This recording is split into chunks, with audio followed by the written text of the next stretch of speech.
जो गरीब मजदूर लोग वो नज़र आ रहे हैं, जो अपनी रोटी रोजी के लिए अपने प्रदेशों को छोड़कर तो दूसरे प्रदेशों में गए हुए थे। ये प्रवासी लोग जो है बहुत ज़्यादा दुखी नज़र आ रहे हैं और इनके साथ जो बर्ताव किया जा रहा है, चाहे वो केंद्र की सरकार द्वारा हो या राज्यों की सरकारों के द्वारा, तो इनके साथ काफ़ी बर्ताव बहुत गलत किया जा रहा है और जिसकी वजह से भूख से ना इनको रोटी रोजी तो छोड़ो, ऐसे में उनको ठहरने की व्यवस्था या खाने की व्यवस्था सरकारों को करनी चाहिए थी, वो भी बराबर नहीं की गई। तो जिसकी वजह से तो ये भूख से जो तड़फ रहे, जो लाखों गरीब व मजदूर प्रवासी लोग केंद्र व राज्य सरकारों की खासकर गरीब व मजदूर विरोधी तथा पूंजीवादी समर्थक रवैये से तंग आकर वे मजबूर होकर अपने अपने प्रदेशों में जैसे तैसे करके वापस जा रहे हैं और इस दौरान इन लोगों के साथ अभी तक कई हादसे हो चुके हैं। लेकिन महाराष्ट्र स्टेट के औरंगाबाद के पास मालगाड़ी द्वारा रौंदे जाने से घरों को लौटने वाले लाचार व मजबूर लगभग 19 प्रवासी मजदूरों की हुई मौत व अनेकों के घायल होने की खबर वह संबंधित दृश्य जो खबर आई है और जो वहाँ का जो दृश्य जो देखने के लिए मिला है,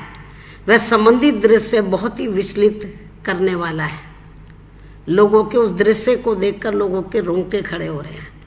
और जब से मैंने ये घटना ये सुनी और मौके पर जिस तरीके से मीडिया ने जो उसको दिखाया, वास्तविकता जो है, तो उसको देखने के बाद तो मैं बहुत ज़्यादा दुखी हूँ। हमारी पार्टी बहुत ज़्यादा दुखी है और ये सब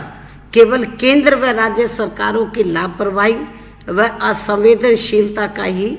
परिणाम नहीं है तो और क्या है।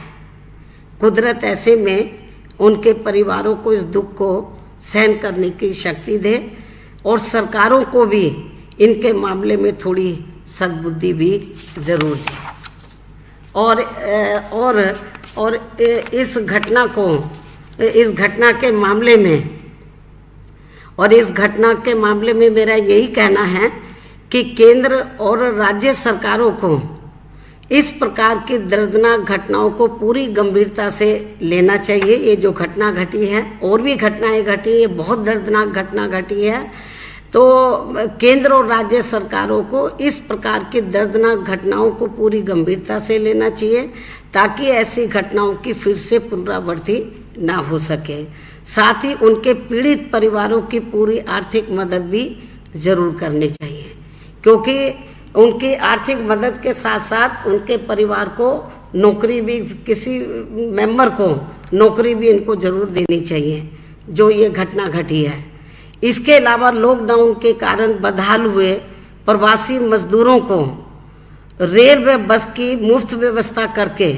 उन्हें उनके घरों तक सुरक्षित पहुंचाना चाहिए। सरकारें आखिर किस दिन गरीब व लाचार जनता के काम आएंगी। हालांकि इस मामले में सच्चाई ये है, ये जो जिनको वापस भेजने की बात तो की जा रही है, तो लेकिन इस मामले में सच्चाई ये है कि एक तरफ तो सरकारें भूखे व लाचार लाखों प्रवासी मजदूरों से घोर अमानवीय व्यवहार करते हुए तो उनसे क्रूरता के साथ किराया भाड़ा वसूल कर रही है, तो वहीं दूसरी तरफ अमीरों के लिए दयावान बनी हुई है, जो ये सरकारों के गरीब व मजदूर विरोधी व धन्नासेठ समर्थक आचरण नहीं है तो और क्या है। और इस संबंध में जिसकी हमारी पार्टी घोर निंदा भी करती है। और ये बात मैं इसलिए कह रही हूँ कि जो अमीर लोग हैं,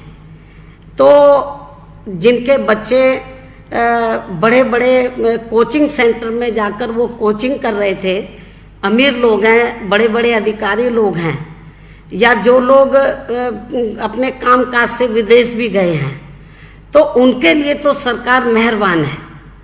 उनके लिए बसों का प्रबंध कर रही है, हर प्रकार का प्रबंध, हवाई जहाज भी भेज रही है विदेशों में जो लोग फंसे हुए हैं। लेकिन ये जो गरीब और जो मजदूर लोग जो अपने, जिनकी हालत बहुत ज़्यादा खराब है, तो जहाँ जहाँ ये लोग काम कर रहे थे उन्होंने निकाल के बाहर कर दिया उनको, जिन फैक्ट्रियों में काम कर रहे थे, और उनको कोई रहने के लिए भी उनके पास कोई जगह नहीं है। तो बेचारे जाए तो जाए कहाँ ये लोग, जब ये लोग फिर ये पैदल चल रहे हैं, कोई साइकिलों से जा रहे हैं, जो भी छोटे मोटे उनके पास साधन हैं, और बहुत बुरी हालत है। उनके साथ छोटे बच्चे हैं, औरतें हैं, पैरों में छाले पड़े हैं। क्या सरकार को नज़र नहीं आ रहा, केंद्र और राज्य सरकारों को, कि इनकी कितनी खराब हालत है। और इतना ही नहीं, मेरा आज ये भी कहना है कि ये जो कोरोना वायरस की जो बीमारी है, तो इसको खैर सरकार ने गंभीरता से लिया, इस मामले में हम सरकार के साथ हैं। लेकिन इनको लॉकडाउन का जो घोषणा करनी थी, इनको तो ये मालूम था कि ये बीमारी कई देशों में फैल चुकी है, इनको सतर्क हो जाना चाहिए था। और इनको लॉकडाउन पूरे देश में डिक्लेयर करने से पहले, घोषणा करने से पहले, तो केंद्र सरकार की ये जिम्मेवारी बनती थी कि 5-6 दिन का इनको समय देना चाहिए था।